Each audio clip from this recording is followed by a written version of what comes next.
miss with a dozen roses. Such would astound you, the joy of children laughing around you.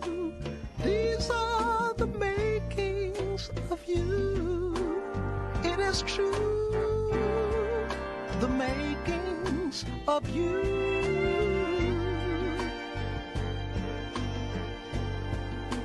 The righteous way to go, little one would know.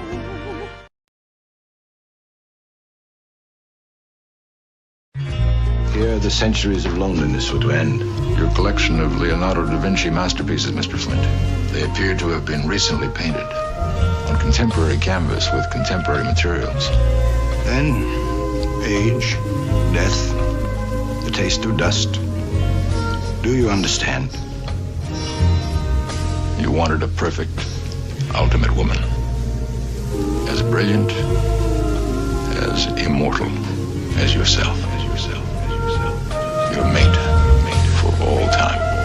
Merkaba master, I charter demons to other worlds, drive devils to plaster, rush them to hell, breathing asthma, place Satan on gurneys next to Hermes, send them off to their journey to Cleopatra. They read those chapters, egos captured, the Leo laughter, neoplasma, run through my veins in this matrix, and my basement became a plaza, and now I'm in the Sky Lounge with negative spirit hackers, build on math and we read the chapters, observe through our windows at the quiet disasters, riots at NASA, marches, gender pride, freedom rights for the masses, till we do away with first and second citizen classes. Religion is backwards, trying to comprehend to the pastor. This gym is like Diaspora. Either we all live and strive for the youth to survive, or it all ends with the rapture. Forget waiting on the man, I'm making a plan. And for the ages of false statements, I'm taking a stand. Start an investigation on Satan with a cross in my hand. Make him plead guilty, now face the jury. We're in the courts of I am. If I could just vanish from off the planet, like magic, become caught from granite. Days, mathematics is understanding.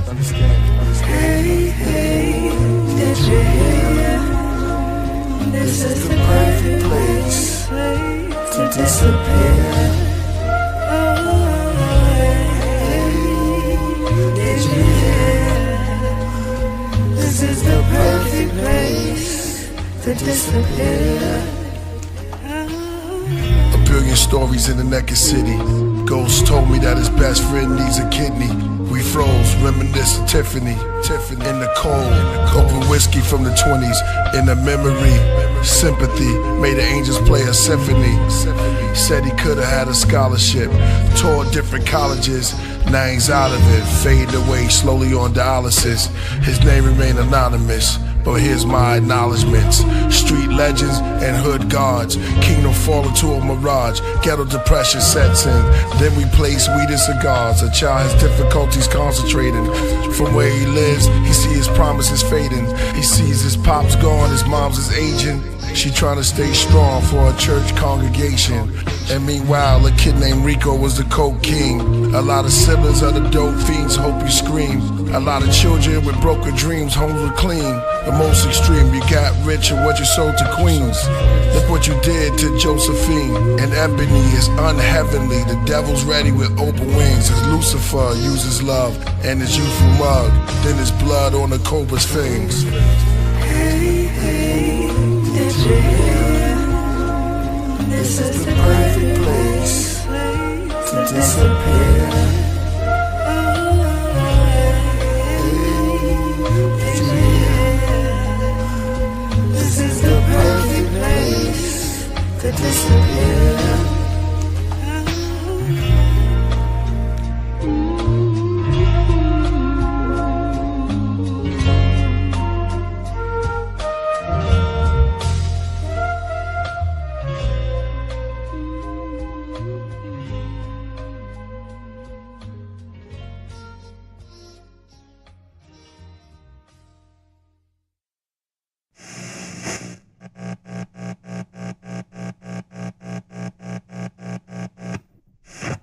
Through the mid.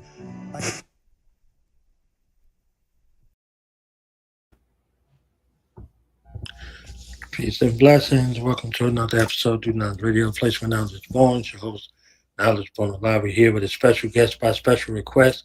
I say special guest by special request, but I really mean like a welcome home family reunion situation. You understand what I'm saying? Right. Because she's been here before, gracing her with her love, and every other time she's been here, she's been promoting just that, a journey with love, helping folks find love within themselves, within their partners, and within their families, and within their purpose. So this is a beautiful opportunity to be here to hear about this global journey she's been on and that space of reformation to find that love exists everywhere. So it becomes my honor and privilege at this time to introduce and present to others the number one love advocate in the fullness thereof. And welcome back here. I call her Mother Love today. Greetings, Mother Love. How you doing? How you feeling? I'm fabulous, so fabulous. Thank you for having me back on here. Glad to be here. Definitely, definitely, definitely. So, what you been up to? Oh, living and exploring life. As you stated, I've been traveling, so I did just get back from Africa last week. I think last week Thursday. No, it's been almost 10 days. It's been almost 2 weeks now that I've been home. Lose track of time. And so, yeah, just been traveling and evolving and growing and writing. Got lots of books ready to be released. And Yes, so, yeah, just being obedient to the spirit. yes. It's a hmm beautiful thing. So, this love journey from whatever vantage point or levels since we last spoke, has your perspective been altered in whatever way you see fit? And what are some of the lessons learned, since the last time you were here with the journey, uh, with love dating game that you had going on and all kinds of things, right? So, kind of put it in perspective as we, go into the most recent journey. Okay. Yeah. So the last time I was on your show was about my dating game. And since then, I have relocated. So my dynamic has shifted a little bit. I relocated from Florida to Illinois last year in April. So that kind of put a halt on the dating game for me just for a moment. And so when I moved from Orlando, I had every intention on moving back. But, sometimes our plans are just not in God's design. So I ended up staying here in Orlando, in Illinois. And in the meantime, a lot of growth has taken place and a lot of healing.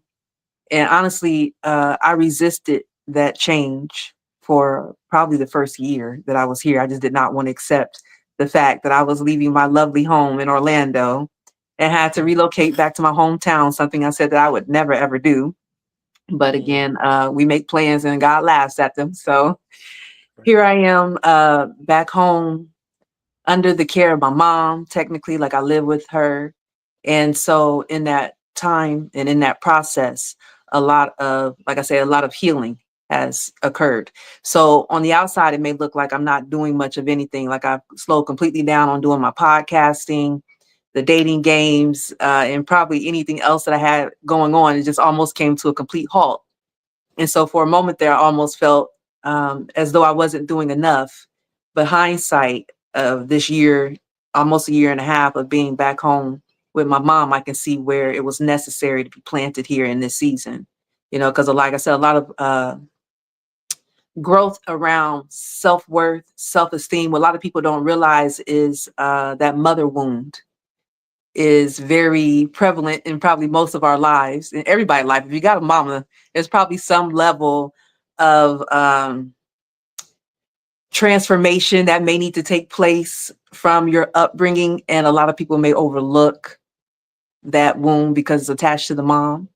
And so I had the opportunity to sit in stillness and basically reflect, examine her and examine myself and see, what parts of me do I need to unlearn, to relearn, You know, not saying that she was a bad mom or anything, greatest mom ever. So, but yeah, I've just been sitting in that stillness of the relocation and have been doing the healing that I've been needing to do in order to elevate to the next highest level that God has for me.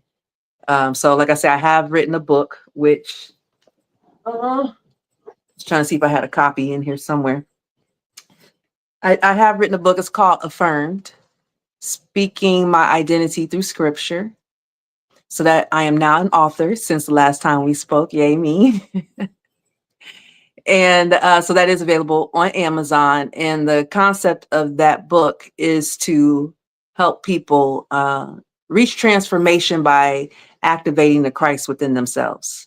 So that's the purpose of that book. That is my goal, is to help people attain Christ consciousness, because over the time since I last spoke to you, and as I've evolved, I've been doing a lot of studying, a lot of reading, and a lot of researching and things like that. And I've just come to a higher level of understanding. So I have an assignment to say, to help lead people to healness and wholeness, and to bring people together.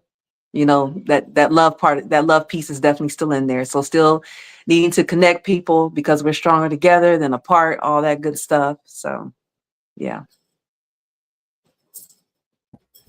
Sorry. And I don't want to feel like I'm rambling, so I'll stop and let you interject. Don't you dare, don't you already know that's like a sin right there, okay? You open your mouth to speak, you speak from your heart, you speak from source, you know. Yeah, this is a part of the story. So you went from Disney World to Love Jones, right? So you Pretty went from much. Disney World to Love Jones.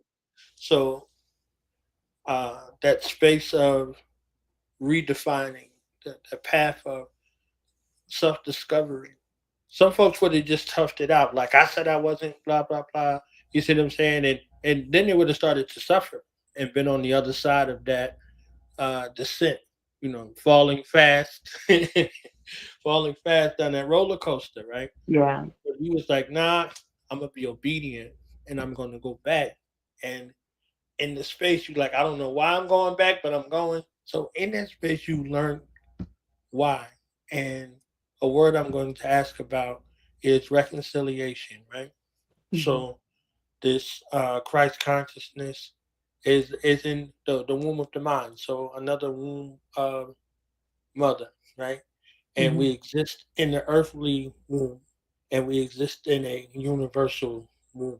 So connecting, and you use the word wound, like wound, you know, like that. Astrologically, Chiron deals with wounds, That's you correct. know, past, you know, and then we're dealing with that space of reconciliation, healing, all of those things. So, what does reconciliation, healing, and recognition of a wound, and what sort of lessons have you learned from that process of from initial acknowledgement of the wound to the healing process of the wound? And how could we, in our relations coming together on whatever level it is, be better stewards in regards to that healing process? Because we all come with some sort of wound zodiacally and then familial. And you know what I'm saying? So those inherited spaces in that regard, from your perspective. Okay. And that was a big question for me. So I'm hoping I stay on track in my answer. However you express yourself is a gift, okay? So Okay. good to go. All right. And so as you stated, like I made the move and not really knowing why at that time. But hindsight, I can see why. And I do want to point out that as a lot of us begin to awaken to ourselves or to a higher consciousness, the thing about being on this Christ consciousness level, it's kind of like the good thing or the best thing about it is kind of like you're on this wave of life. Okay. So to be awakened to the Christ inside of you, to be in total alignment with the Most High God. It means that you get on this wave and you ride it out. So you may not understand why things are happening and when and so forth. You may not understand all the ins and outs, but just know that your steps are being ordered. Lean not to your own understanding, all that good stuff. But you do want to heal to the point to where you can jump on this wave and ride it. So that's essentially what I've been able to do there. Okay, so but a big part of that is healing. I'm a big advocate on the Bible. Okay, I'm a Bible pusher. I'm not a Bible thumper, but I am a Bible pusher. Okay, consume it day in, day out. Matthew 6:33 tells you to seek ye first the kingdom of God and its righteousness, and all that you desire will be added to you. And I'm probably paraphrasing. Okay, the seek ye first is actually you, is that you need to be seeking you. So you need to look inside of yourself and dig around, because somewhere in Luke, I think chapter 17, it tells you that the kingdom is on the inside of you. So you need to seek inside of you first to dig out the kingdom that's on the inside of you, because our goal is to bring our piece of heaven onto this earth. Thy kingdom come, you know, that part. And so most people, a lot of people have a problem or have struggle with looking inside of themselves. Like that mirror looking back at them can be scary. It can be intimidating. It can be a lot of things other than comfortable. So I got to a place in my life where I just really wanted something better, something different. Like I was in a place, in a space where most of us are, where I was angry, bitter, resentful, unhappy. You know, my relationships just weren't the best, friendships, job wise. I just wasn't in a good space. And so I'm like, I know there has to be more to life than this. So I had the desire to want better, but that meant that I had to look inside of myself and figure out, okay, well, why is it that I am the way that I am? I had to seek me first. And so having that courage to look inside of myself, no matter how hard it was, allowed me to be able to do the transformational work. The shadow work is essentially what we're calling it today, where you look on the dark side and you stare those things down, and you know, and you bring light to that side. But it's a spiritual process, and it's work. The same way that you have to go to the gym to keep your body in shape is the same way that you have to exercise your spirit. Your spirit, in a sense, is a muscle. It can either get stronger or it can get weaker. And most people are spiritually dead, right? Based on, you know, Adam and Eve eating from the forbidden fruit. So now most of us are spiritually dead from that act. And the goal, again, is to get back into alignment. But because of where we are in regards to, you know, our imagination is killed as we get older, because we're told to stop imagining or to go to work till death. And, you know, it's just so much trauma put on us that we do lose sight of our imagination. And that's our imagination that keeps us connected, in a sense, to the Most High, to the Creator. And so, again, to have the courage to get in there and look around and to actually do the work, it does take courage. Another part of your question, I was trying to figure out what angle do I want to go in here. Again, try not to ramble. Okay, so as I'm doing the work to seek inside of myself, to do the healing, put on the mind of Christ, also is the goal. The Bible became like a mirror for me to reflect back on me, because most of us only know the identity that the world has given us, right? When we're born into this world, I think it's Psalms 55:5 that says we were born into iniquity, and in sin did my mother conceive me, or did she have me? So that means that things like anger, attachment, jealousy, all those things were already here when you were born into this earth. And those are the things that shape us. So the goal of this game of life is to be set free from those iniquities. We have to be set free from the anger and the resentment and all those good things. That's where Ephesians 4:31-32 comes into place to tell you to remove all bitterness, anger, rage, harsh words, as well as any other type of evil behavior, Instead, be kind, tenderhearted, and forgiving. So you're denouncing the anger, the rage. You're speaking those things out loud, because the only way you're going to heal is if you recognize that these issues are there. That's the only way you can heal. You got to feel them and you got to recognize them so we can work on them.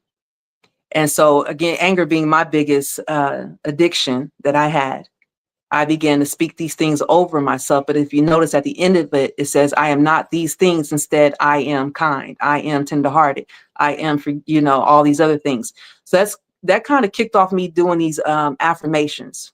So for me, the Bible is full of affirmations and universal laws. Okay. So I'm working on myself using the Bible, but I'm also tapping into deeper laws and deeper rules when it comes to the Bible. So now it's kind of like accelerating my healing journey.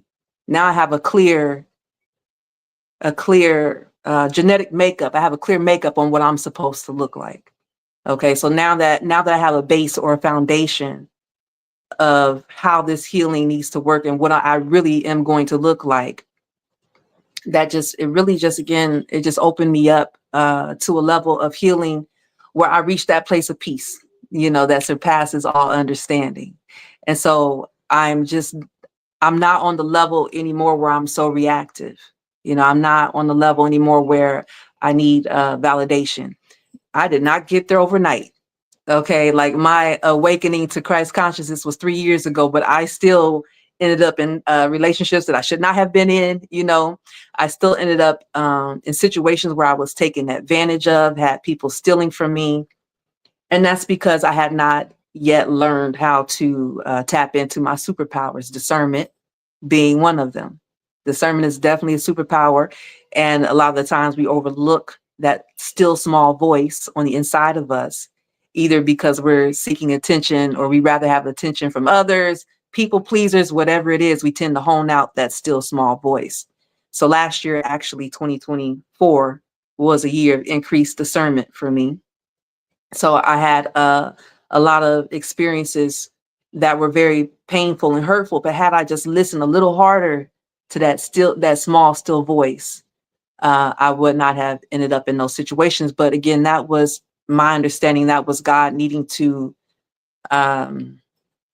refine me. I needed to be refined so I can now step into 2025 being the year of clarity for me. So last year was a year of increased discernment. This year being the year of clarity. God needed me to hear better so that I could be clear on the direction that I'm going in. So again, just healing puts you on that wave, gets you in direct connection so you can know the purpose of your life. I know the will that God has for me. I know that all things that I desire now that I sought me first and have understood the kingdom of God is on the inside of me. I had to study to understand what it means to be righteous, i.e. that's why you had Jesus as the example to show you what it looks like as you walk in righteousness. So I just pretty much use the Bible as a tool for healing, but I also had to understand that on this journey, it's not about external obedience. Okay, that's the religious piece of this. I did not use the Bible. It was not a religious tool for me to help me understand and know what I needed to know. So I grew up in a religious household, and religion is like training wheels. Eventually, we got to get off those training wheels and step into spirituality. That is internal embodiment. That's no longer striving to be good and do good so I can make it into heaven. That's I've internalized, I'm in alignment with my Father. Me and the Father are one. So I automatically walk as royalty. I automatically operate and move in righteousness because I've internalized the Christ that God says is inside of me in 1 Colossians chapter 1, verse 28, 27 says the whole secret is that Christ is on the inside of you, right? So we give all this reverence to John 3:16, which is good. God so loved the world that he gave his only begotten son, that whosoever shall believe in him shall not perish. That's all good and dandy, but we got an assignment to do at the end of the day, and that assignment is to awaken to your divine self so that you can do greater works than what Jesus did. So that has been my healing journey. Catching that wave of Christ consciousness is like this world becomes like your playground. You know, I'm not attached to the things of the world that are bringing so many people pain, you know. So I want to stop rambling there and give you an opportunity to If ask you me a call it question. rambling one more time, I'm gonna be upset. Okay, that we've grown accustomed to these soundbite snippet spaces relating. If we think we're going for too long, we start to pull ourselves out. Just be free, and what they used to say: let them use you. Okay, Let them let him use use. me. I say her. Folks say Right. he. We know Yeah. he. I don't forget about her. And I'm like, let her use Right. you. Right. Won't she do it? You understand what I'm saying? So Absolutely. yeah, there's if we're family, we come from family. If divine is our family, we come from the family of divine. So you can say Absolutely. father, you can say mother, you can say sister, you can Mm. say brother. The sons of God seen the daughters of man, and it was fair, and it was a rap. And we still sons of God out here That's forgetting right. the daughters of God, and we looking at the ways of mankind and those ways being fair. You understand what I'm saying? Yeah. So Yeah.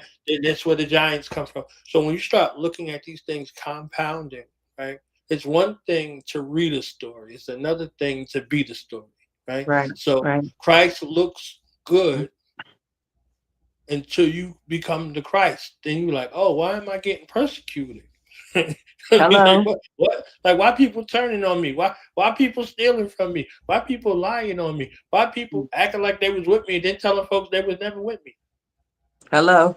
So don't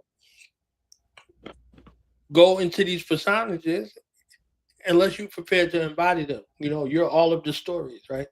Yeah. So it was just Thank very you. interesting in regards to this space. And when you said greater works, I was thinking greater works when you said greater works, right? Yeah. So now where's the greater work? So if this man is supposed to be the son of God, quote unquote, and he's telling you that you can do greater works than what he did. You seen him raise the dead, walk on water, all kinds of stuff, heal the blind and the sick. That's base level. That's That's base right. level. That's These are right. base level examples of what's in man. It wasn't a spirit that was doing this thing. It was a man that walked with people who was the closest to him and the furthest from him. You know what I'm Right. saying? So, Hmm. you know, all of that, all of those things that they witnessed and saw, and all of this time of studying and traveling, they was like, "Yo, fam, when we gonna see the father?" I'm like, "Man, if you don't go sit down somewhere, you understand what I'm saying?" Right. He's like, "Yo, how long I been here?" He's like, "Oh, I'm going up on the mountaintop to pray." He come back, they sleep. He's like, "You couldn't stand watch." I'm like, "It's a wrap." So all of these things, they sound like, "Oh, this is something," until you're going through them, and you're going through them, and it looked like there's no refuge. You see what Right. I'm saying? So now you got Right. to turn back to your family. You have to turn back to That's right. your creator. You understand what I'm saying? That's right. So that's manifested in a divine hierarchical manner. So it's just interesting.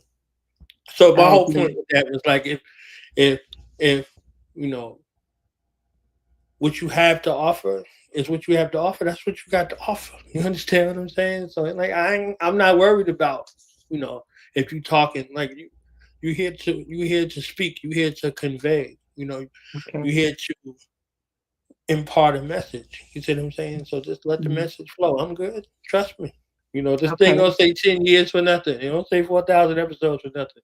Right. I really Absolutely. love when our people come and express themselves, particularly our sisters, because they don't get the voice that they need. And the voice that's provided for them are sound bites from folks who seek to portray us in evil lights. Mhm. So the essence of this is here. I want to talk about the book. I want to know about the writing process. I want to know all of those things. But there's two questions from assorted conversations with Ursula. So I'll put them one at a time on the screen so you Okay. can answer them. And then after that, we could talk about the book because I'm a bookie. I'm a bookite. You know what I'm saying? Okay. And I'm Yeah. bookable. So I want to know all about the book process. How do you check those things that were written in your inward parts, like the Bible says, and then begin to convey them in the world, and then write them down in a palatable form as an extension of that message? So let me just put the questions up here. Okay. And What that say? Hold on, let me see. That say, question for Miss Love. In your opinion, do you think shadow work only involves yourself, or can others outside of yourself help in that journey? Oh, that's a good question. Well, I mean, this is your world. You know, you're the squirrel in this world. This is your world, your nut. So, but I absolutely do believe that God's the creator, whomever sends helpers along the way on your journey, because we are definitely not meant to do this life alone. And so, I believe with each and every encounter that you have, you should be getting something or giving something out of that encounter. So if you're in a grocery store and you meet someone and they spark up a conversation and that conversation just lasted 5 minutes, there should be something that was given or taken in that dynamic. So absolutely, as spiritual beings who are all divinely connected on one level or another, you absolutely are going to have people that were meant to come across your path at this right time, at this moment, to say a particular word to you, to spark a thought or to change trajectories for you. Now, as far as people who've been in your life for a long time, like unless they've already done the work themselves and they are already walking on a path of healedness and wholeness, I don't know if it's possible for them to like help you along the way of your journey, again, unless they're actively working to do the work themselves. But if not, then I would not advise of that.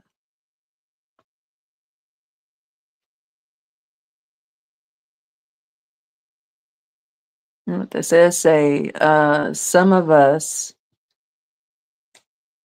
may not know what the term shadow work means. In your opinion, what do you feel the definition of that term means? Okay, so when it first came to me, and this is even part of my testimony, that I was at a gathering with some women. This was during Christmas time, and we were discussing our New Year's resolutions.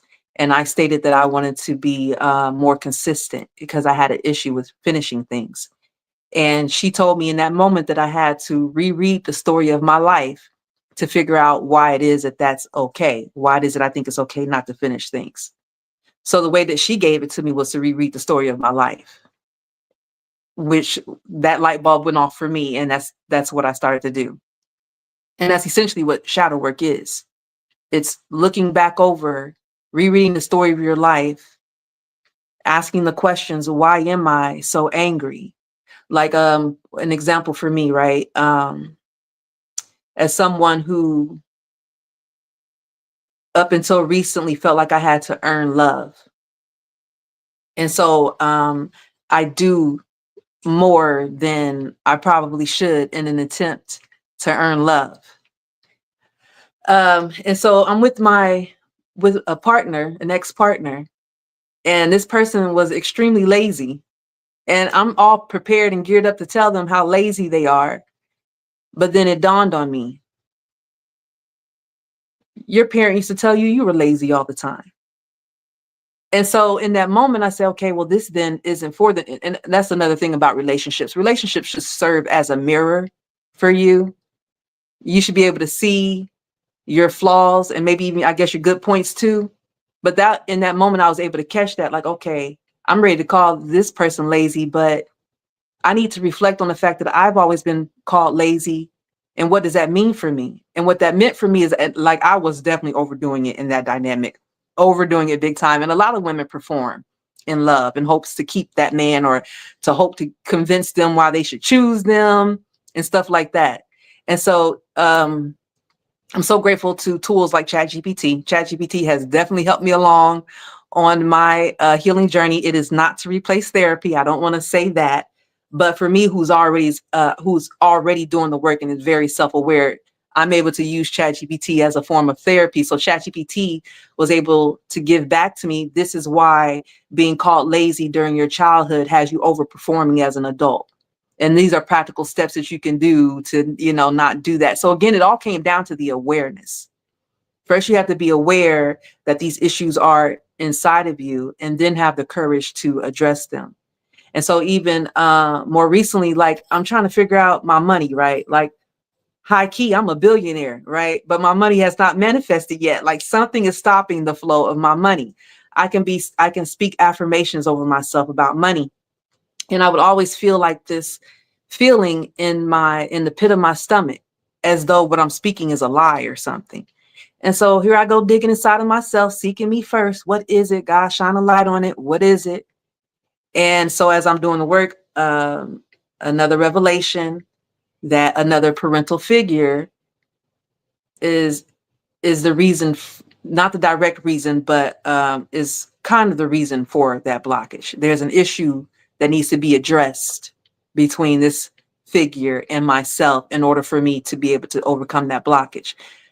And a lot of issues that we run into is because the things that we may have learned come from people who we look up to and that we respect and that we honor. And so we may not want to shine a light on that thing and admit that they may have done us a disservice, or they may have done the job wrong, right? So we might just ignore that wound because we don't want to admit that that parental figure, not intentionally, they only gave us what they knew, but it still was wrong. And I noticed that to be real big in men. Men are not likely to say, my mom messed up in this area, I need to fix this, to be able to do it without resentment, though, right? Again, your parents only gave you what they were taught themselves. But as an adult, it's your responsibility to review that and even ask, why do I believe this? Is this true? How does it affect me today? Does it still serve me? Do I need to change? Like, as the adult, it's your responsibility. So it can be, the healing part can be a challenge when the womb is attached to somebody that, again, you look up to, that you respect, that has been responsible for raising you.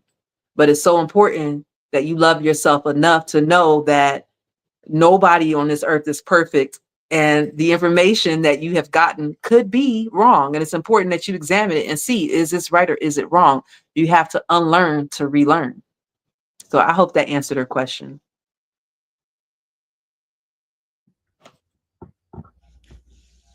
I was smelling some Gemini energy up in there. Okay, I was smelling it, just a teens. You know what I'm saying? Like, I recognize Gemini vernacular and our tendencies, right? So when you said I had a high tendency to start a bunch of things and not complete them, I was like,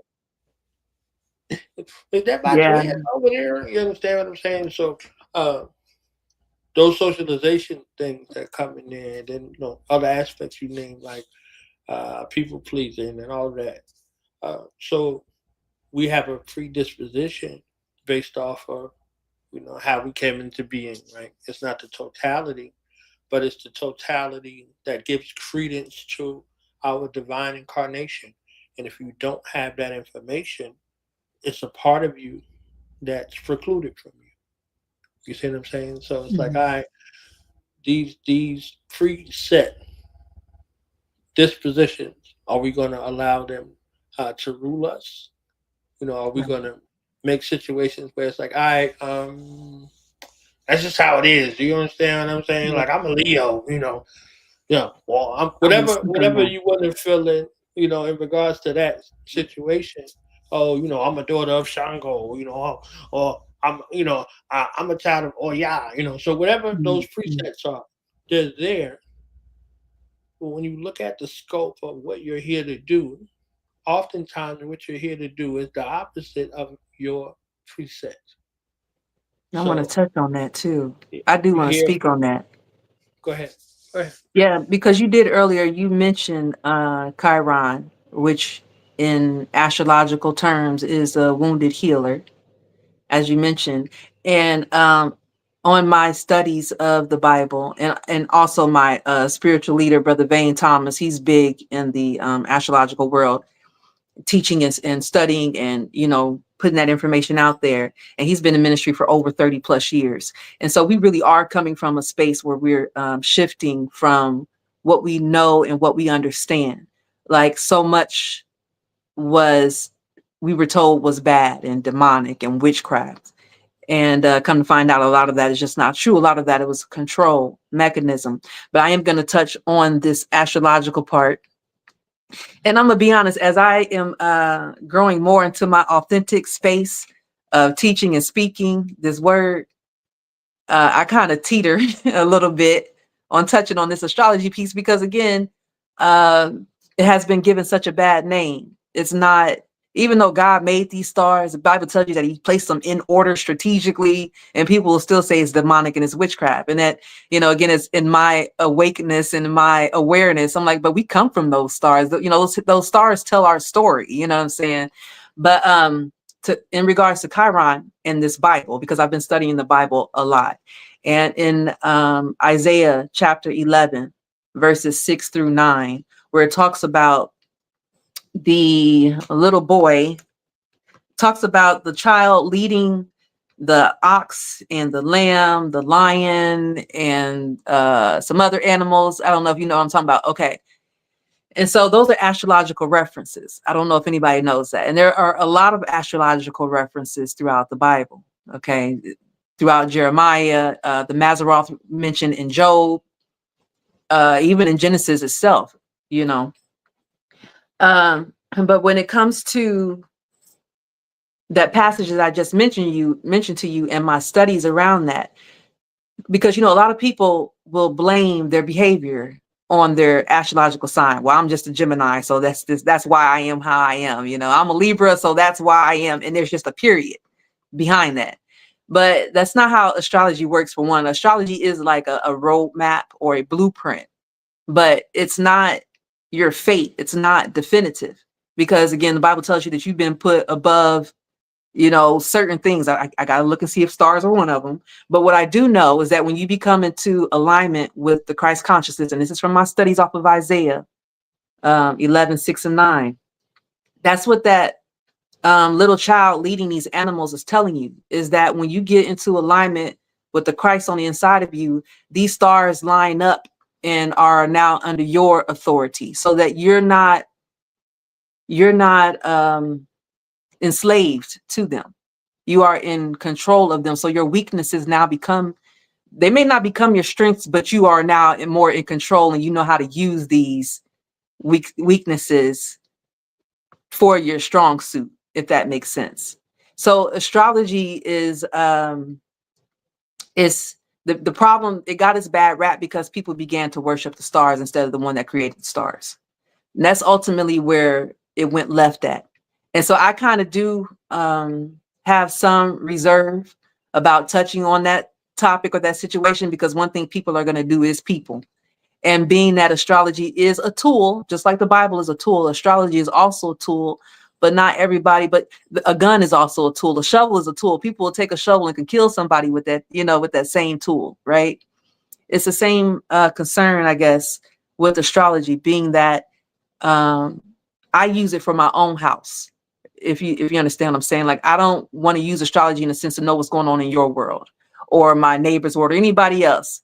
I use it in a sense to know what's going on in my world, like to know that I struggle with a particular area. Now I can speak to that mountain. I can create affirmations around that particular archetype, is what that is. When you're speaking astrology, like, these planets put different energies into your life. That's why as an Aries, you may be more aggressive.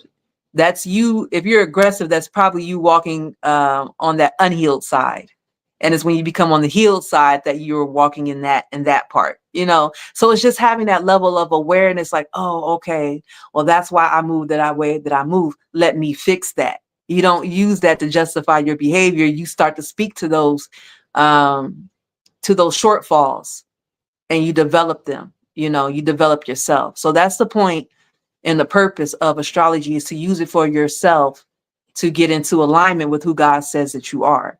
And a year or so ago, my spiritual leader, Brother Vane, had us create prayer wheels based off of our astrological placements. And when I tell you them things is like just so powerful, because again, like, for example, we would take Aries. My Aries is placed in my 4th and my 5th house. It's kind of teeters between both houses. And so I would take the what is the word I'm looking for? I would take what is in relation to those different energies, and I would write out a prayer based on those. Thank you, Father, for creating me like this. Thank you for giving me an analytical mind. Thank you for giving me a strong immune system. Thank you so I'm not begging and pleading, God, please heal me. I'm already proactive. Father God, thank you for creating me with an immune system that heals me. Thank you for putting me in rooms where I can use my phenomenal voice as a phenomenal communicator. So it gave me a map and an image to know who I am. And so I speak these things. I speak this prayer over myself on a regular basis. And a lot of that stuff that I wrote 2-3 years ago, I actually see coming to fruition right now. So astrology is a very, very powerful tool when used responsibly. It is not witchcraft unless you're using it to manipulate others. I guess at that point, that's when it becomes witchcraft right there. But technically, God gave that tool to us so that we can know his divine timing, so that we can be on his clock again, so we can catch that wave and ride with him. Thereby, you're not stepping into spaces that are dangerous for you, because God would have already put you into alignment. You're already riding this wave that puts you where you need to be, in a sense. Okay, so when you get to this space, like, you understand that good and bad things are going to happen. Like, I still cry, I still hurt, you know what I'm saying? But it's still just knowing that it's all still for a greater purpose, for a greater reason, or to direct you to where you actually really need to be. So I just wanted to bring around that. I appreciated you bringing up that Chiron piece. Like I say, as a spiritual leader who preaches this Bible, who speaks Christ and all of that, I have to have the courage to step into that area too, because again, God created these stars, and it is not witchcraft unless you're using it to control and manipulate others. Now I'll land right there. Definitely a bar, okay? Definitely a bar. So I want to talk the book process and then talk the Africa journey. So the book process, what was the spark? What was the inspiration? You know, all of those things that made the final, decision, and then what was the process like crafting it, and then the process, okay, the cake is finally done. All right, I was smelling it for a long time, and you know what I'm saying, and I'm waiting, and this is something that's a culminating piece of why these other things that you started were left undone. So when they're done, when this is done, this gets the fullness of all of these other things that you might have been called to in the moment, but not called into for a life. So there was more things that had to be done. And then looking at this finished product. So kind of, I'm looking to see what the process was so I can get, a little behind the scenes look at what you created. Okay, absolutely. And I'm really salty I don't have a book just right here that I could hold up for you. I should. If you need a second, I could play a song real quick and give you a chance to go get the book, because if you looked around twice, you definitely want to show it. So I do. So yeah, go ahead and do that for me, and I'll be right back. Okay. Yes, ma'am. Yes, ma'am.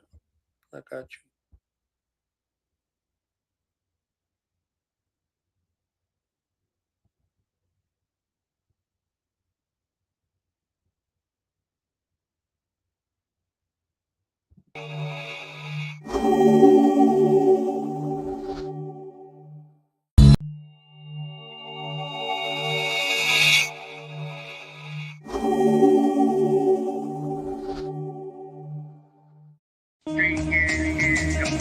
Corrupted science. Because at one time it was just the science of living and surviving here on this planet. Science of life. knew it started, you read it in my creation. I'm God Zodiac, I'm made from consolation. My brain is a bomb waiting to blame an abomination. No change in the bomber's nation, just some more dollars placed in the pockets of Satan. While I walk amongst the blind, explaining chakras to the cavemen. I'm locking from the grave, sending doctors to the shamans. Scientists ashamed of getting knowledge from the pagans. I'm in Nirvana with militant, philosophical, diligent builders aiming for spots in a large nation. I'm in the all in all, the cream of God hopped and rise to the occasion. Surprised that we invading your time's finished, diminished. I'm live from the awakening. Cameras on tilt as I flex my success. I'm fly, look what I built. Smooth just like silk in the groove. You might wilt if your lotus ain't focused and sewn just like a quilt from the needle to the record to the lace. And my behavior resembles the high seven. You see my 2 fingers up, yelling peace to the gods. Waving bye to the haters, standing on the black dot in the center of my square. In the middle of the circle, I designed the creator. Khalifa, when I speak through the speaker. Thoughts of a magician is lost in mysticism that reached the non-believer. I shine in your theater. Okay.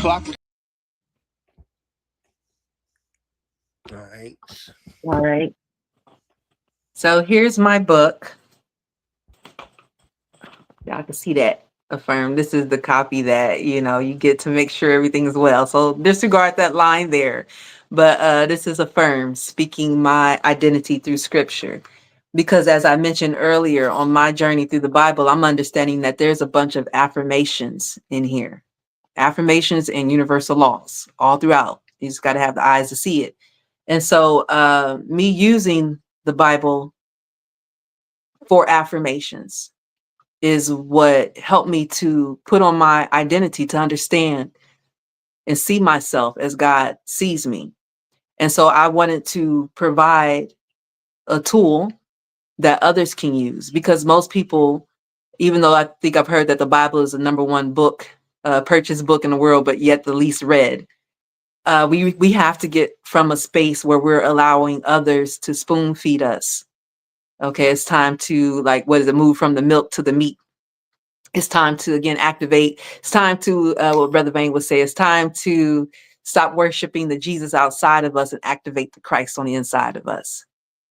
And again, Colossians 1:28 tells you that, 1, the secret is that Christ is on the inside of you. And 2, once you realize that, you now also have to go out and spread that word. You have to now bring what I think the Bible says, present others to me in the same fashion.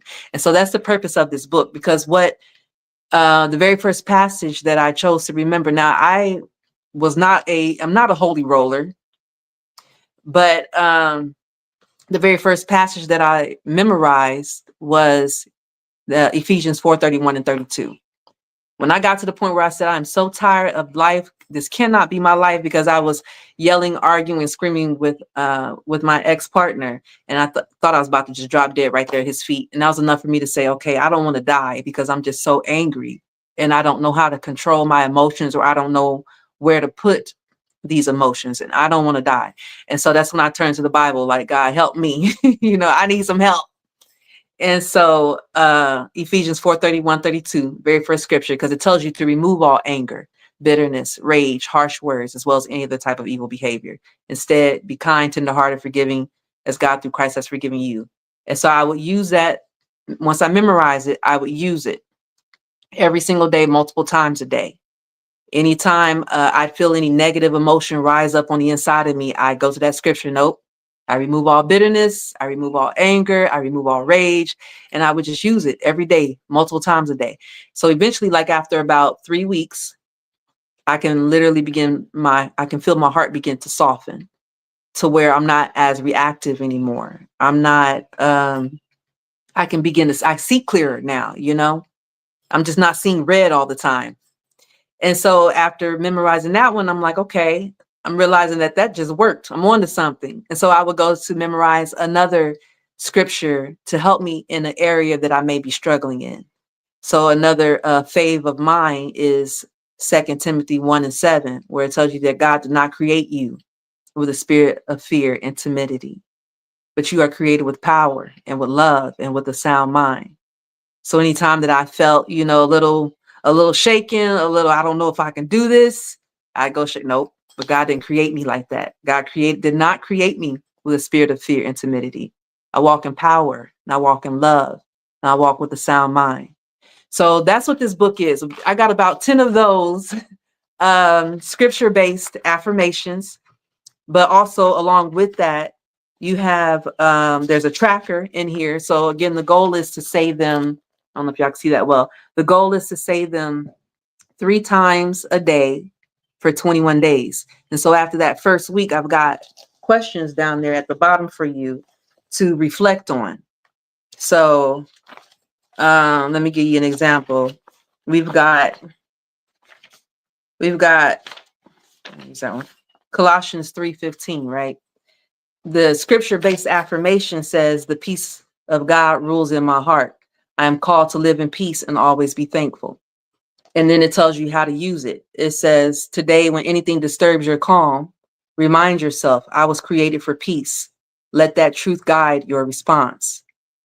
It gives you spiritual insight. I'm chosen to carry peace. It is not just what I feel, it is who I am. Thankfulness is my posture and peace is my position. So this book is going to empower you. It's going to show you your identity, and then it's going to also empower you to walk in the boldness that you know that you were designed to walk in. And then you've got journaling pages as well. So once you reflect on your questions, you come here and you journal.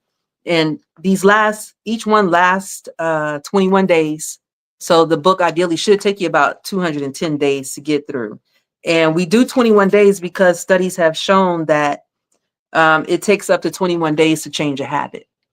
So your whole life, you've been probably talking down on yourself. Pay attention to your language and the things that you say to yourself. Like, man, I was so stupid of me. I don't know why I did that. Man, I can't never get nothing right. Man, if it ain't one thing, it's another. Like that's a big one that I hear. Like, you have to pay attention to the things that you are saying to yourself and speak something else. So it's going to take time because you've been speaking those type of words and those patterns over yourself unconsciously your whole life. And so now we're at a space where you have to be intentional. You have to do the work.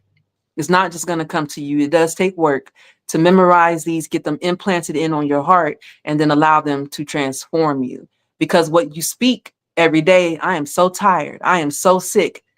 Anything you put behind that I am is who you are. I am that I am.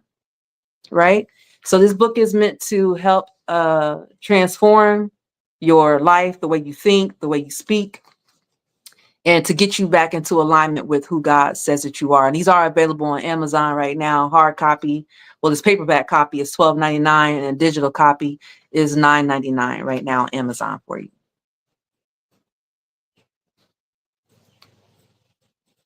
The process of writing it. Okay. So now in the age of ChatGPT,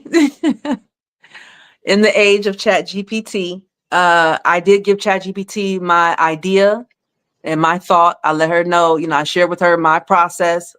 My ChatGPT name is Sage. We do have a relationship. That's why I refer to it as her. But, I'm like, ChatGPT, this is what I was able to do for myself. Help me create something that will help others. And so I gave it my thoughts and my ideas, and it helped me to formulate the finished product. It took, of course, several tweaking because it is just still a machine. That machine is going to take your thoughts and make them fluid. So I allowed ChatGPT to help me in that sense. Now I am starting on a second book. I'm actually uploading that to ChatGPT to Amazon. Amazon is going to do their 72-hour review, so that should be finished in a few days. But this one is going to be based on my experience in Africa. To a sense, it's actually a financial workbook, but it's geared towards the African people, if that makes sense.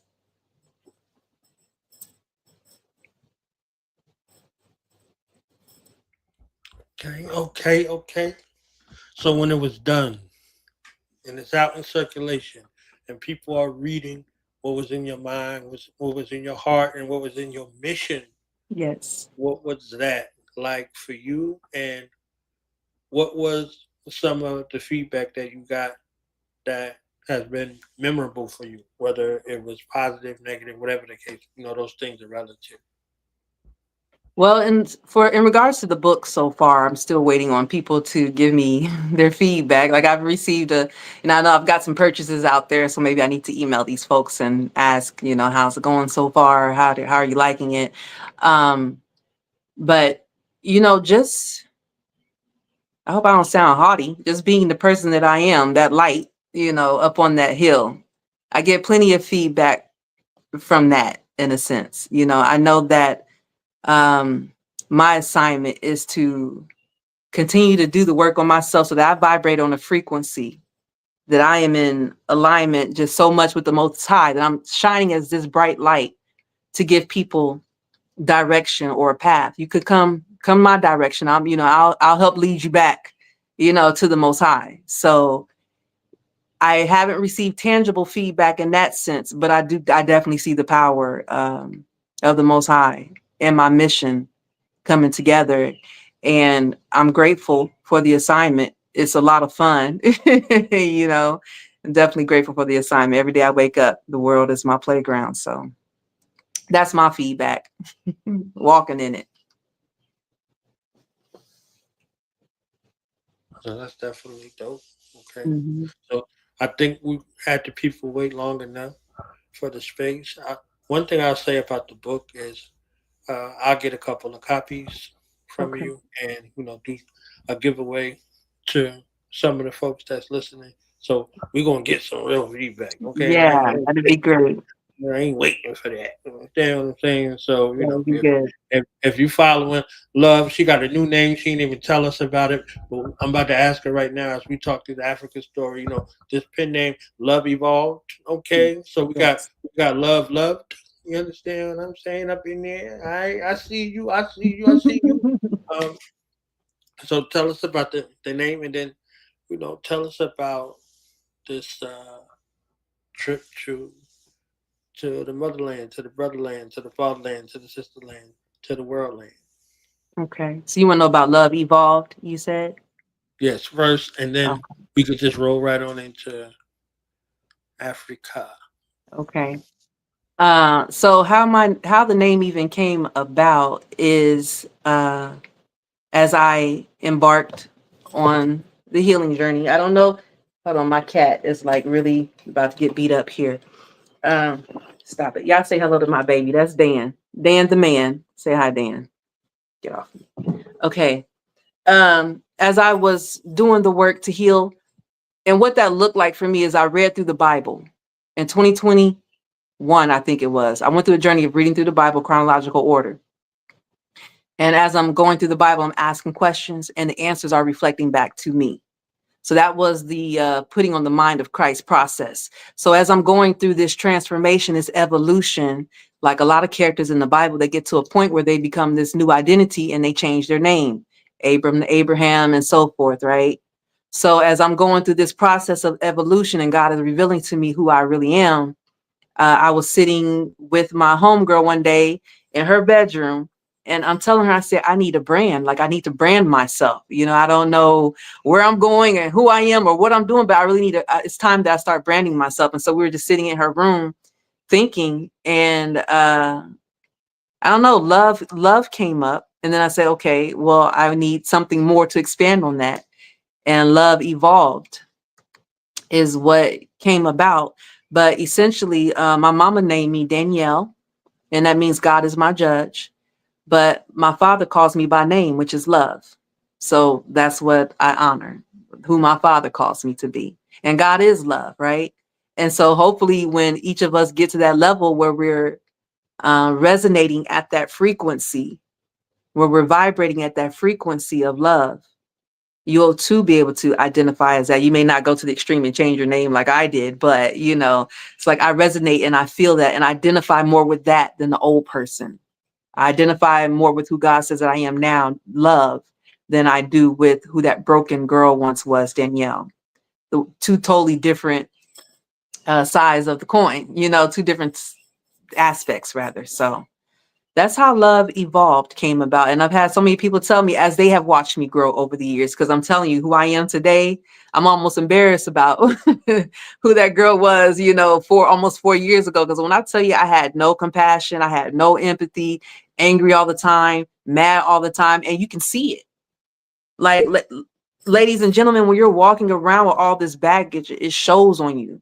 You know, you're unhealthy in the body, you're dark around the eyes, you're sick all the time, headaches, you know, all this illness running through your body. That's because you are carrying baggage that is you're not meant to be carrying. It's time to let that stuff go. But yeah, I evolved. I got to a point where I evolved from a completely broken and hurt person to who God called me to be.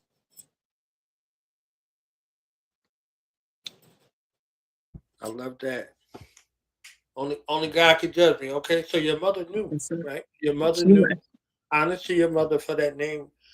That name gave you a understanding of what you would walk through. Mm-hmm. So there are ancestral forces that cleave unto you. You have mitochondrial DNA. You have ancestral DNA. You have zodiacal DNA. This is why you incarnated in this incarnation at this particular time, That's that right. you were strong enough to be able to bear those burdens. So even with them coming off of you, those are those spirits and those forces being healed. So you might have seen yourself in a state where it was a fallen state or you were broken, Mm-hmm. but they needed that time with you so they could have the strength to endure in whatever timeline that they exist in currently, so it could Mm-hmm. change their dynamic. So, you know, and in your mothering phase, you know, Right. space and the bearer of burden of life, you were still giving life to those whom you departed to come here for this particular purpose, right? Mm-hmm. On purpose, right? So love leaving out the system. Queen Mother Louisa T, she talks about Oshun, you know, and seeking the archetypes that were building earth, that were sent to build the earth, the gods that came here to build the earth. And they was like, what does Oshun do? We don't need her. So they sent her away, right? Mm-hmm. And with them building, everything that they were building was crumbling because it was devoid of love now. So Mm-hmm. Pops come down checking the work. They like, yo, I'm saying, Pops, we doing what we doing. And he's like, where's Oshun? I don't know. Go find her and bring her here. You know what I'm saying? So Right. it was a space of, you know, when you're devoid of this love, you come to a space where you don't think you need it no more. So now you shield yourself from it and you begin to guard against that versus allowing it to be a part of your armor. You're putting your whole armor of Right. God on, and there's no chinks in your armor because love exposes those chinks in your armor so that you can heal them. So this broken space that you're referencing is Mm-hmm. the other side of the dualism, right? Right. So in your evolution, Yeah. those people that needed you in those places, in those Right. timelines that existed, Mm-hmm. are healing with you. They're growing with you. They're learning with you. So they're accompanying you and they're looking to be better stewards now in a protective posture because both of y'all are interdependent on one another. So the cat popping up at this time, it's like, all right, my ancestors agree with what I'm talking about. So they trying to come see what's happening. So the cat comes as this multi-dimensional being, right? As the time you're talking about your evolution, right? Right. So now we can make peace with the name. Now we can make an understanding of what that life was Right. and welcome this evolution on another level. So love evolved, right? A whole Right. nother thing. You understand what I'm saying? So, you know, that when you were talking about the names like Jacob to Israel, you're like Yeah. it's wrestling all night type of That's situation. right. Abram and Sarai to Abraham and Sarah. You know, all of these processes going. That's So right. there's a new name, right? So the name went from a person to a people. You see what I'm saying? Because That's you know, in right. English they say a noun is a person, place, or thing. So now we know love to be a person, place, and a thing also. That's right. So now how you're looking at it determines how you see it. I So like that. love could be a Jones. I got it from you. I'll be listening to you. Love could be a Jones, right? Where you feel high and then that high goes down and you like, oh man, this is something else. It doesn't change. You've changed. You see what I'm saying? So how you look at it perceptually, it becomes something that you can utilize, right? So Mhm. this this love is to be experienced, learned Mhm. from, and Mhm. then discipled. You understand what I'm That's saying? right. So Yeah. it's a beautiful space to look at it. So I just wanted to give credence because God is the judge. You know, Right. God is the judge. So this is who and what God is, and this is the family. God judges amongst the gods. You understand? Psalm Yeah. 82, right? So Yeah. these are songs that are sung in a tradition that is set exclusively for a culture of people who tap in and are from the family of divine, who lost that space of mind and that descent and looking to reclaim it. So if you could understand that process, that these are timeless wisdoms of sages from books that predated, but this canonized space isn't for everybody, but it's for everybody who can grasp that cultural representation. And it's not nuanced in a small form. It's wherever you are in that moment. If you're going through something and you flip open that book, you're gonna find the answer. Yeah. You look there, you look in Quran, I promise. You open that book, you're gonna find an answer. Or you can be walking down the street, you got something in your head and somebody say it out their mouth. You find your answer. You understand what I'm saying? So Mhm. you're looking at this interconnectedness in a space where you appeared a way so you could heal it when you see it. You could That's right. recognize it That's and right. heal it when you see it. It could be a word, it could be a bat of the eye, it could be anything. You understand what I'm saying? And folks to be healed in that moment because that's what greater works means. You know, last thing I said real quick, and then we go into the Africa trip because I'm excited for it. In the movie The Green Mile, John Coffey, Jesus Christ, comes to Earth, or he's been on Earth walking all of this time. So because he's John Coffey and he has to go through this crucifixion, you can't tell me you done looked all these years at this book and been in this place, erected where you go and you see all these things, you don't recognize this guy and his disciples' name is Paul, who continues on his ministry. He got to live long enough because he's seen Christ face to face, and he was trying his best to not let him, go through the process that he had to go through. Mhm. And the proof was Paul and this little mouse. You understand what I'm saying? So Yeah. we look at these things, right? And he was so immense in his size because he had took on all of the burdens that came along with helping people along his journey. He's like, oh, yo, I'm up out of here.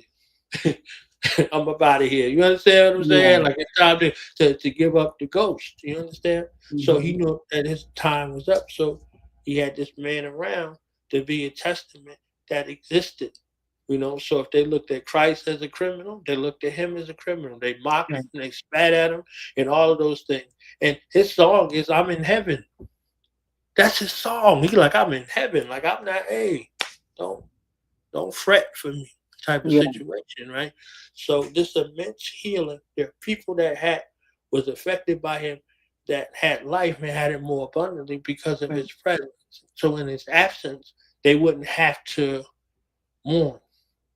So That's he was the interesting. last one in that discipleship. Like he become Mhm. his name's Paul. I'm like, Paul had to do it, Right. right? Paul had to do it. He like, you got to tell us what to do, Paul. Blah blah blah. He's fighting it. So just to relate it back to what the trajectory of your life was initially, and your soul's contract in regards to incarnation, You know, Yeah. you can change the rules. You Yeah. can assign a different space, and you already see the benefit and the increase from an ancestral space, backwards, present, and future. You know, so just wanted to add Yeah. that real quick. And I'm gonna be quiet because I want to hear about this Africa trip, Florine. Yeah. And I do want to back up what you just said, just to say that this level of peace, salvation, I don't know what you want to call it, alignment is available for everybody. Like if you just desire to want something different for yourself, like what I learned most recently where in the Bible where it says, Jesus says you are forgiven. Like there's no need to go seeking forgiveness. You don't need to beg for it, ask for it. It's just you already are. And he says, but stop sinning before something bad happens. And to sin means that you're missing the mark, right? Nobody can, to me, it's hard for somebody to tell you, to judge you as far as missing the mark goes, right? Like if you're going too far the wrong way, that's for you. You're the one that's missing the mark going too far the wrong way. So that's what he's saying when he says, you're already forgiven. You can just turn around. There's no need to keep asking me or begging me. Just turn around and come back this way, you know? So you already are forgiven. Just quit walking that way before something bad happens. Come back this way. You know what I'm saying? So it's available. Salvation, freedom, peace. It's available. You just have to want it to say, okay, God, I'm tired of living like this. What else you got for me? So God can say, okay, come on back home. Let me show you what you really supposed to look like because you're conforming to this world. And I already told you don't do that. Okay. But anyway, I do have another book that I'm putting together. I'm co-authoring on this book called Prosperity with Purpose. And it'll be available on Amazon, hopefully come this weekend. But initially it was going to be Prosperity with Purpose for a New Africa.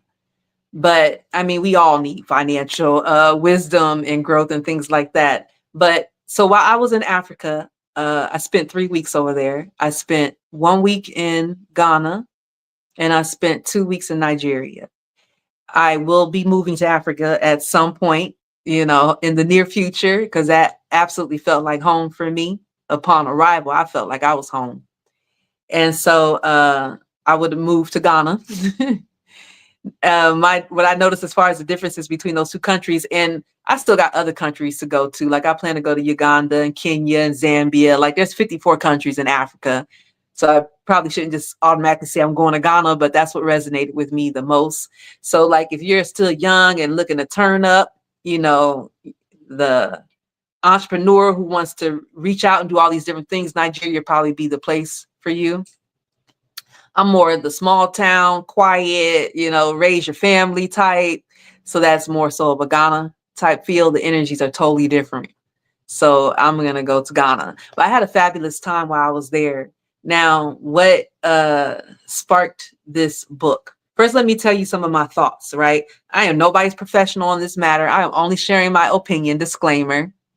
I have not visited all throughout the continent, but I did in that first week. I was at like this church revival. So I was amongst other people from other nations in Africa, other countries in Africa. So I got to spend 4 days with people from Kenya, Uganda, Tanzania, and there probably was one other country in there that I can't remember, along with Ghana and Nigeria. So we're all here spending these days together.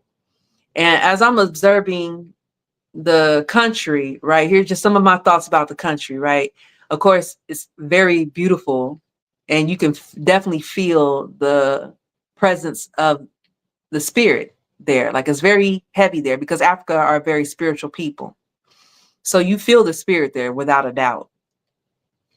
Africa are very religious people. So the time that I was there, I did a lot of church.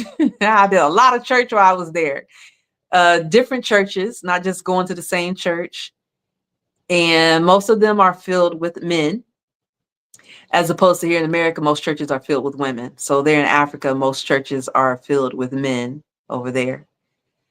My opinion about that, I think that that's probably a reason why you don't see homosexuality run amok like you do here in the States. And this is no judgment towards anybody. I just do think that it shines a light on the fact that this is systemic, that there's an agenda, because you just don't see that like that over there, you know? Not to say that it doesn't exist, but you definitely do. At the rate we see it being shoved down our throats, all of that is you're not seeing that over there in Africa. So it's very much so, again, with the men in the church. So you have stronger male leaders than you do here in the States. I think that religion is crippling them, however.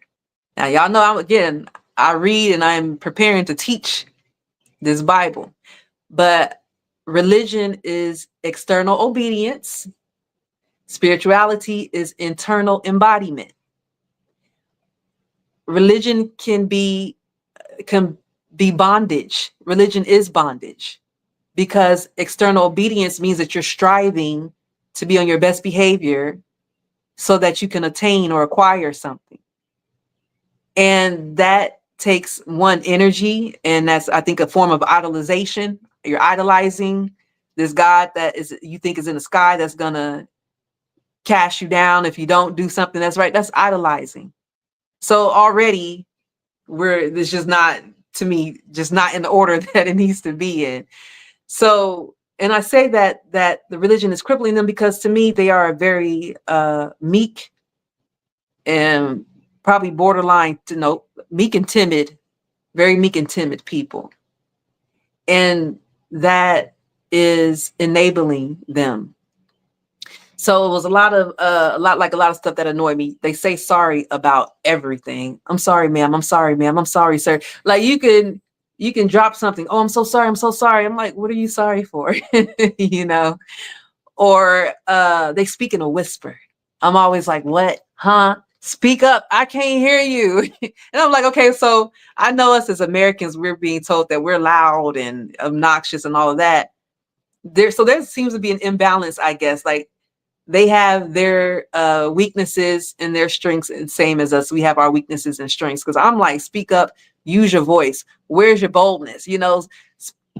Stick your chest out. Walk in the space like you command and you own this place. But again, they're just so meek and timid and like they're afraid to take up space almost. And so when it comes to that level of timidity in the spaces that I did, that I was in, it's a lot of poverty. And I still think a lot of that is tied into religion and them being so meek and timid. And yes, you're supposed to be humble, but not to the point that you're timid. So I picked up on a lot of that. And that timidness rolls over into finances based on my observation. And so with one of the people that I got to spend time with while I was there in Nigeria, we came up with a book idea because while I was even with them, we're shopping for that, like first week that we're in Ghana, we can go just about anywhere we went into. It was always, oh, that costs too much. Oh, we can't do that because in Africa, things go like this is that. I'm like, wait a minute now. I just cannot operate from a place of lack because everything that they said, everything that they did, every way that they moved, it was from a place of lack to the point it almost drove me crazy. And so I'm like, okay, I'm seeing a pattern here. And this person is a leader too, that's leading people. And so if you're a leader with this timid mentality and it's also around finances, that means you're leading other generations and other people to have this same mentality. And so with that, a book idea was born on how to walk in power, how to walk in prosperity. So I didn't touch on the whole, it's got religion in there in regards to scripture backing up why you should move with wisdom when you're given tithe, because like the behavior that I noticed from a lot of them, they're going to give from a place that you don't even have to give. You're pouring from an empty cup. You see a lot of that because they are big on community. Like one thing they're going to do is they're going to stand together. Like if you ain't show up at church, you best believe somebody coming to check on you. If you're in need, somebody's going to come check on you. Whereas here in the States, you could be dead in your house for a whole week because ain't nobody came and checked on you. There they checking on their neighbors. You know what I'm saying? So they are very strong in that sense, but it's also to the point where they will give their very, very last, even if I don't have it. And so in this book, we're teaching people how to move from wisdom, how to, there's like different worksheets in there, how to budget your money. Over there in that country, they do things like, I know it as susu. I don't know if you're familiar with that, where the community may come together and they put money in this particular pot, and then one person gets the money at the end of the month, and they repeat that cycle to help build the community. So there's different worksheets and tools like that in the book for them, a lot of testimonies, but it's just full of wisdom and knowledge and practical tips to do a mindset shift, to embolden and encourage them to, again, walk with the power that God gave each and every one of us, and the self-discipline, that God gave each and every one of us. So this is expected to bring generational transformation to the continent of Africa. Because, it's as we are moving from this Piscean age of, again, believing in a Jesus outside of us, to the Aquarian age of understanding the Christ inside of us, that also means that systems are being broken. Okay, so whatever systems have been keeping us in bondage, it's time for those to be dismantled. And so this book will serve as a tool to help along that journey.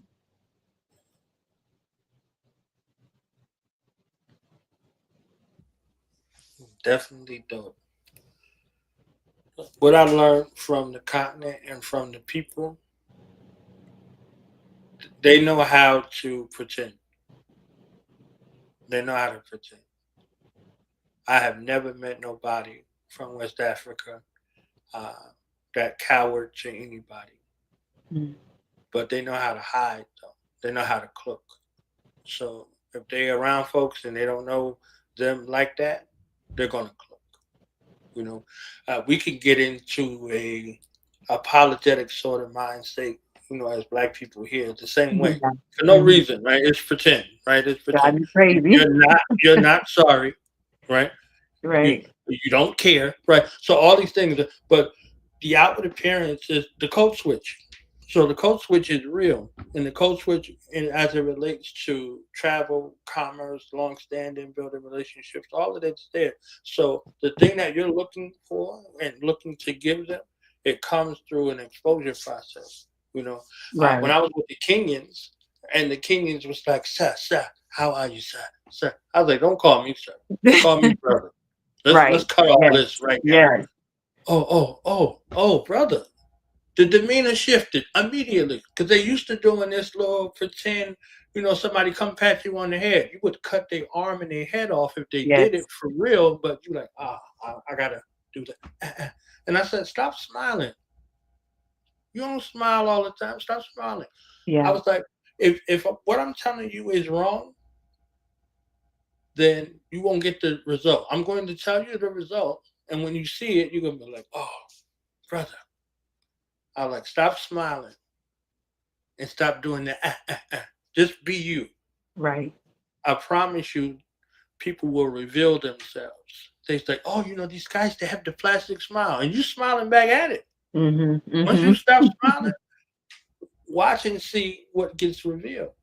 And he's like, oh, my brother, we were looking for you. We were talking about you. Da, da, da, da, da. We stopped smiling, and then the ones with the plastic smiles, there was a scowl, and we saw something evil in them. I'm like, okay, all right. So I didn't say that for no reason. I wanted you to understand what it is. But if you have this outward look and you thinking like, all right, we ain't the same type of cats that know how to put a little front on. They know how to front. You understand what I'm saying? And we know how to front too. So we'll put this pretend thing on, like, oh yeah, come on in. Everything's fine. Oh, I apologize. Oh, are you okay? Can I get you something? You don't care nothing about none of that. You understand? When they're around their fam, they different people, but they in mixed multitudes and they represent their family. So there's an honor thing also on the other side. So when I said fake, I don't mean right. Artificial, like they fronted, but they don't want to misrepresent their family, because family honor still means something, like it still means something to us. You know, they'll Absolutely. give their last, we'll give our last. It just depends on who it is. You understand what I'm saying? So there are beautiful parallels in intersectionality that exists cross culturally. I And the agree. time zones is different, plane ride, all that other stuff, but it's Yeah. still one when you really look at it. But if you're looking for division or if you're looking for a fight, you're gonna find it. You understand what I'm saying? So they observing us and we observing them, and we've been disconnected for so long Yeah. that there's a disconnect. But it's literally a discussion. You know, if I had somebody from Ghana, I'm talking to them, or I got somebody from Nigeria and I'm talking to them, they standoffish until you start talking about where they're from. Then they want to know how you know where they're from. Then they want to know how you know this little language, or how you know about this, or how do you know wait, and then they want to know about your family and where they from. You understand Right. what I'm saying? Because they're Right. seeking to deduce, okay, how you got access to this information. Right. So now after that, brother, So now that little quiet guy or girl that was in the corner, different. Right. Eritrea, Ethiopia, Somalia.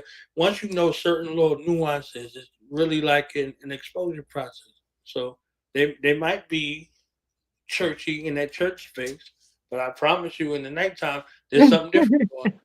You understand? So if you don't know it, you might go in there with that space like, oh, all right. So it's a beautiful evolution, right? Going Yeah. back into what it is and who we are. So I really I agree. love the fact that you have the mindset of wanting to be of value Yeah. versus wanting to be a capitalist. You know, because the rest of the world is coming in there with their pistol and their ski mask, looking to pillage, because that's all they do. Right. Right. So, you know, they gotta vet you in their own way. So it's a different thing. Okay. So That makes that sense. that becomes a process. But I love the fact that you were there, uh, speaking to them in a manner of love.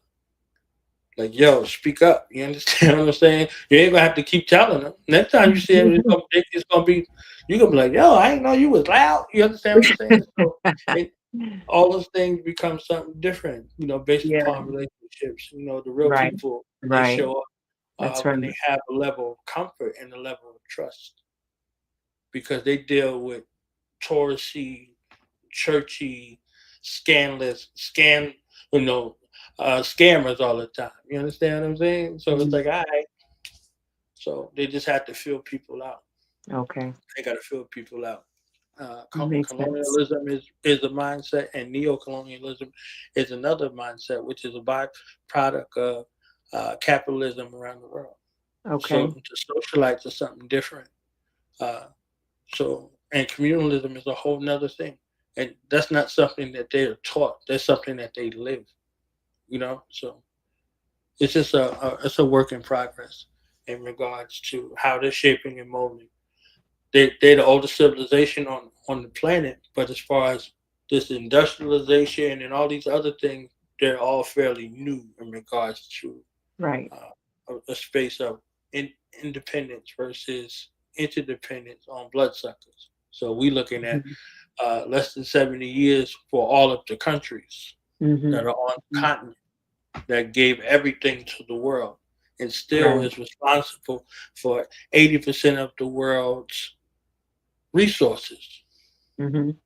So, yeah, that was me Yeah. yapping about that right there. So, I a was having a beautiful. conversation with a friend. I was having a conversation with a friend because, you know, in my opinion, I think all Black people should just pack up and move to Africa. Let me tell it. Like how we used to think it was a diss when white people used to tell us, you niggas need to go back to Africa. It was such a diss then, but it's so true now. Because I want to tell you, right? Like in the 3 weeks that I was there, I ate mostly off the land. And so I got into like really great shape. It was not like I was in bad shape before, but I got like really healthy. And within 3 days of making it back here to the States and eating the food here, I immediately felt it in my body. I felt it in my kidneys. I felt it in my joints. My hands hurt right now to this minute. headaches. Like I could literally feel our food is killing us. Like not even, matter of fact, it ain't even food. I don't even think it's food that they giving us. It has no sustenance to it. So that was like a big reason why I'm like, okay, yeah, I'm definitely moving to Africa, because for me to come back here to the States and almost immediately feel the pain in my body return after getting back on the diet, that is the food that is here. So I think if you have that pull or that desire to some point go to Africa, that's probably where you belong. Because you got a lot of people that says, no, this is my land. I ain't from Africa. This is where I'm from right here. I want my reparations and I'll just die here until I get them. Okay, then that's cool too. But like if it really resonates in you, I think that it's wise that we take our resources and our knowledge that we've acquired here and take it to Africa. Like that's what makes sense to me, because like you just said, they're steady draining that land of all of their resources and bringing it here.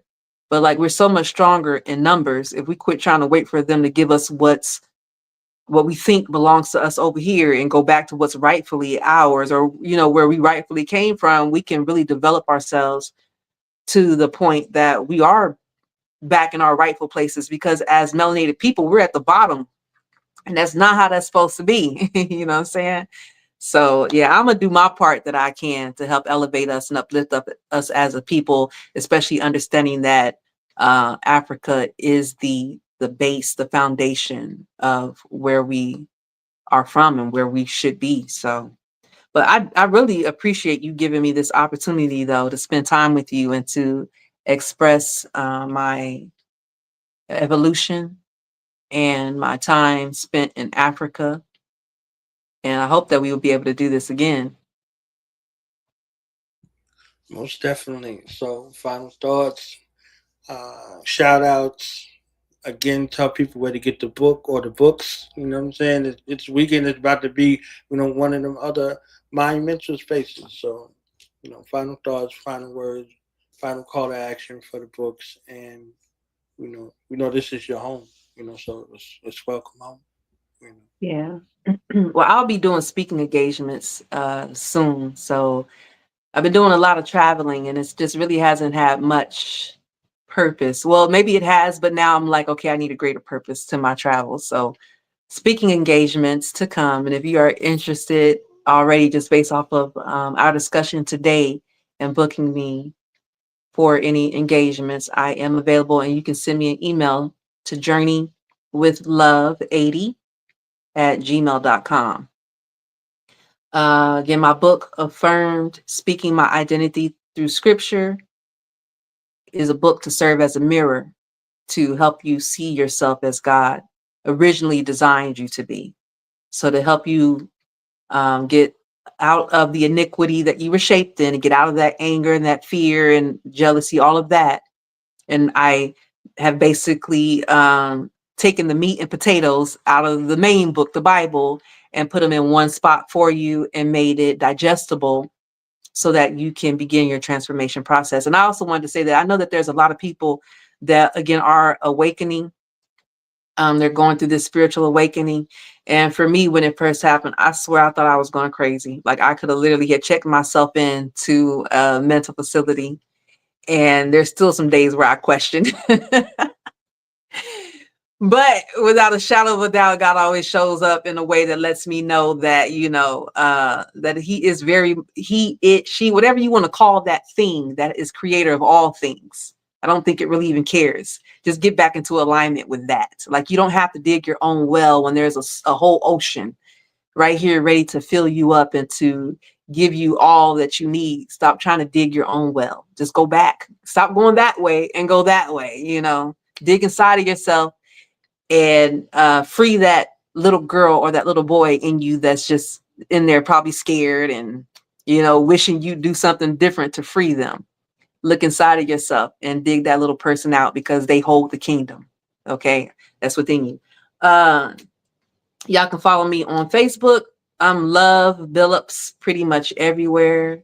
Love Billops on Facebook. I'm lying because Facebook is the only place that I'm Love Billops. But you can find me on Instagram, Journey with Love. I am on Clubhouse. We'll be doing Clubhouse rooms 3 days a week, Monday, Wednesday, and Friday. So y'all can find me there as we journey with love. And Snapchat, y'all follow me on Snapchat as well. They get the raw and unfiltered version of me on Snapchat. So that's Journey with WIT Love, Journey with Love. And yeah, I just want to thank and welcome everybody that's ready to go higher, because this is the season, like we're about to take off like some rockets. So if you're going up with me, I want to welcome you, because again, it's all about evolving and it's all about transformation. It's all about getting in alignment. And so once you get to that space, life just becomes better. It's not completely, it's not pain free, but it is better. So y'all rock with me. Catch me at some of these speaking engagements. Tell me what city you're in, and I can pop up in that city, and we'll kick something off as far as again getting me exposed and on these stages to help lead people back to the Creator, the Most High.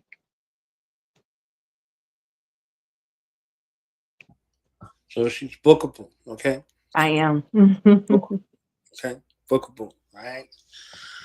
Love, thank you for your time. Thank you for your energy. Certainly. Thank you for your jewels. Thank you for your mothership and your mother shift, out here with the tutelage and being in that space of love, for going through this process of birth, death, and resurrection so that we could have life and have it more abundantly. Right. That Christ consciousness, that eye-opening experience and life-changing space. So honest to you, honest to your family, honest to your mother, and honest to those sacred warrior healers that exist out there. Your teacher, blessings to him and blessings to the group that got y'all together and the work that y'all are doing. It's tireless sometimes, and it feel like I don't even know what's going on, but it's work for the people who will find it, and it's immortalized and it's eternal. So anytime in life, the people who canonized the Bible, that was thousands of years ago, they didn't know, it was going to be, the junk that everybody was going to find and flock to. They just was doing their job in that time. So when you do it in the time, like Christ said, his time ain't for now. My people is for in the future. You see what I'm saying? The cats he was rolling with was sleeping while he was praying. You understand what I'm saying? They seen him raise the dead. I'm like, man. Like, so, again, when we create for all time. So now we're mindful and intentional about what we create and what message we put out to the world. Because once it's out there forever. That's right. And in that essence, we aren't the heroes of the story. The people are the people who find it, and they glean from it. And even if they got the faith of a mustard seed, it's enough for them to be able to change their life and it becomes transformational. So maybe they'll call your name. If they say love, they're calling your name. So you never go. You're eternal. You're here forever. And wherever you are, they can always call your name. And I don't know if I said that, because I started off saying that with us all awakening, a lot of people going through their awakening, and the fact you can get to this, there's a very fine line between spirituality and psychosis. That's where I was wanting to go to. So if you need any level of support in that area, feel free to connect me and reach out to me. I really, me and my spiritual leader, Brother Vane, like he's the one with the whole suitcase of all these different spiritual practices when it comes to, Vajrayana, different meditation tools. And like, he really gets it in. But like the level of crazy that I was experiencing, had I not had the foundation of Christ, like I could see why people end up in mental institutes or why they end up, killing themselves or things like that, because it is definitely a space you have to be ready for. And I guess that's a reason why not many people, why that path is very, very narrow in a sense, because not everybody has the heart posture to be able to deal with that level of openness and awareness, if you may. So again, if you're struggling in that space of coming into knowingness, coming into consciousness, waking up, I'm here to support you. Feel free to send me a message on here on Facebook Messenger, Or again, my email, journeywithlove80@gmail.com.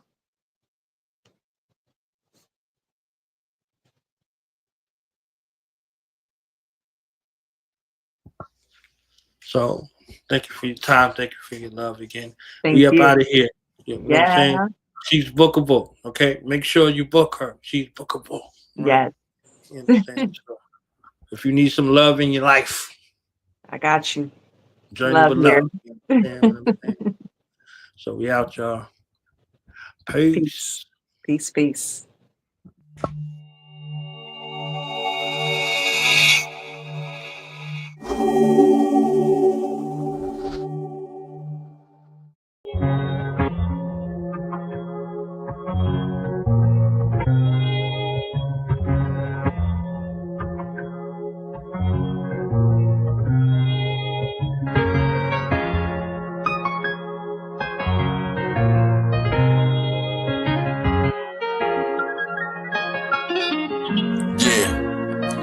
Yo, life's a solar roller coaster. Time will make you hold me closer.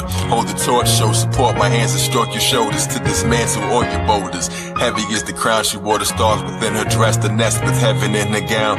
Well, I'm the poet that guided souls, but legacies around. My centerpiece extend, my reach is destiny abounds. Don't be fooled by those who move in squares. Beauty's in the air. Spiritual is spherical, a miracle so rare. I got lyrics in my head. My locks contain the prophet's names. This is where my compass aim. Vision of my conscious claims, paradise within. On the path that I begin. From the navel, stomach cable, love is able. Summon angels, cut the labels that's been placed on you. Cattle brands and fashion lamps, secretly they claiming you. Stay your light, feel the right. Wield the mic and feel the might. The power that will change it all. Rest assured the checkerboard beneath you in the Mason's hall. Knowledge is a real delight. All that I reveal is bright. This is what life is really like. What fade before is the mind control. With haters, thoughts and time unfolds. Warriors in their software. Thoughts of when we all cared. Listen, these are timeless goals. Wisdom of this Mayan scroll, twisted like a Morse head. Living as a more, yeah. Love or death above the flesh. Visions of me something fresh. Counseling the lost and found. Characters are lost around. Doctrine of discovery. Still couldn't put their crosses down. Call us black with coffee brown. Cinnamon and nutmeg. Copper and mahogany. Salt and pepper thinkers. Now we peanut butter olivey. See us in the almond tree. See the planet consciously. Drop us in the colony. Akashic soul robbery. Please advance your pottery. Living sculpture, spirit culture. Hear the vulture circling. Let them wait, won't hesitate to leave you as I meditate. Astral travel past the battle. Evil didn't resonate. Cause man is an eternal blend of infinite and temporal. Intimate and special hue. Kissed by the electric glue that binds me and connected you. So highly they respect my view. I'm trying to confess to you. A lion in the flesh with you. A lion in the flesh is true. Son of man, Leo. Understand, Neo. What a grand ego. Geographic beat the traffic. Ether magic. Reach the attic. Climbing deacon strands. Y'all will smite the wicked. Yet he guides me with the same hands. Pituitary pin to you. Got us in the same glands. Run DMT. Walk this way. I take you to where fate lands. Semen of a brave man. See it with your Ray-Bans. Secret of a space jam. Life's a motion picture. The ecliptic is the frame stand. Earth is like a flat screen. Pixel people cells themselves printed on a map screen. The tales of where we dream is now imprisoned in a vast dream. It's resurrection time. The gods are here again. I read the heaven signs. We got a hill twin. Don't you feel the change? Don't you hear the wind? Just blow your breath in mine and let the spirit in. Resurrection time. The gods are here again. I read the heaven signs. We got a hill to win. Don't you feel the change? Don't you hear the wind? Just blow your breath in mine and let the spirit in.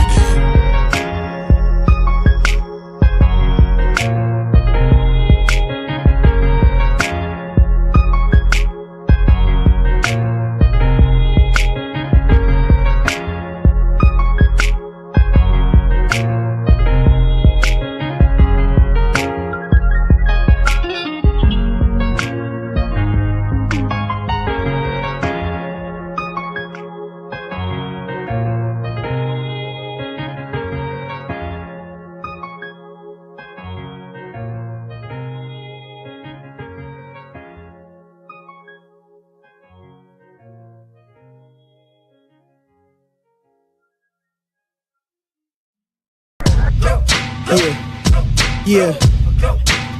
Now we gonna tell them. That in front. We tell them like this, yo. I'm a African. I'm a African.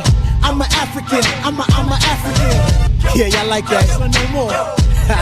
This man's mind is open. I'm a African. I'm a African. I'm a African. I'm a. Let's get and back that to motive the is best developed by recognizing the common enemy.